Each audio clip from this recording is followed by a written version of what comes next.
الحمد للہ رب العالمین وصلی اللہ وسلم علی نبینا محمد وعلی آلہ وصحبہ اجمعین۔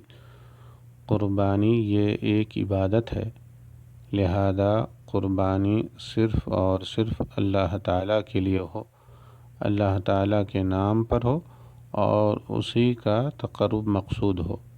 قربانی میں ریاکاری اور دکھاوا نہ ہو، شہرت اور نام مقصود نہ ہو۔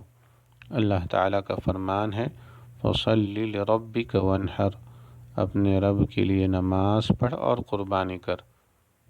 اللہ تعالیٰ کا فرمان ہے قُلْ إِنَّ صَلَاتِي وَنُسُكِي وَمَحْيَايَ وَمَمَاتِي لِلَّهِ رَبِّ الْعَالَمِينَ لَا شَرِيكَ لَهُ، کہہ دو بے شک میری نماز، میری قربانی، میری زندگی اور موت اللہ تعالیٰ کے لیے ہے، جو جہانوں کا رب ہے، اس کا کوئی شریک نہیں۔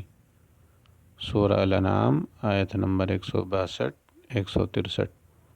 قربانی کی اصل روح تقوی ہے۔ اللہ تعالیٰ کا فرمان ہے لَن يَنَالَ اللَّهَ لُحُومُهَا وَلَا دِمَاؤُهَا وَلَكِن يَنَالُهُ التَّقْوَى مِنكُمْ، اللہ تعالیٰ کو قربانیوں کے گوشت نہیں پہنچتے، نہ ان کے خون، بلکہ اسے تو تمہارے دل کی پرہیزگاری پہنچتی ہے۔ سورہ الحج آیت نمبر 37۔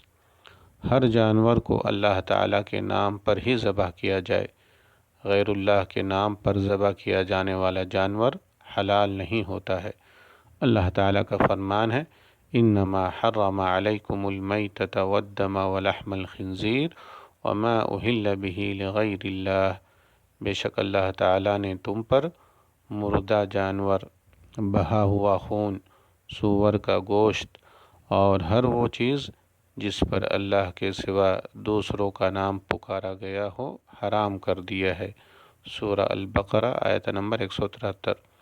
رسول اللہ صلی اللہ علیہ وسلم کا فرمان ہے لعن اللہ من ذبح لغیر اللہ، جس نے غیر اللہ کے لیے جانور ذبح کیا اس پر اللہ تعالیٰ کی لعنت ہو۔ رواہ مسلم۔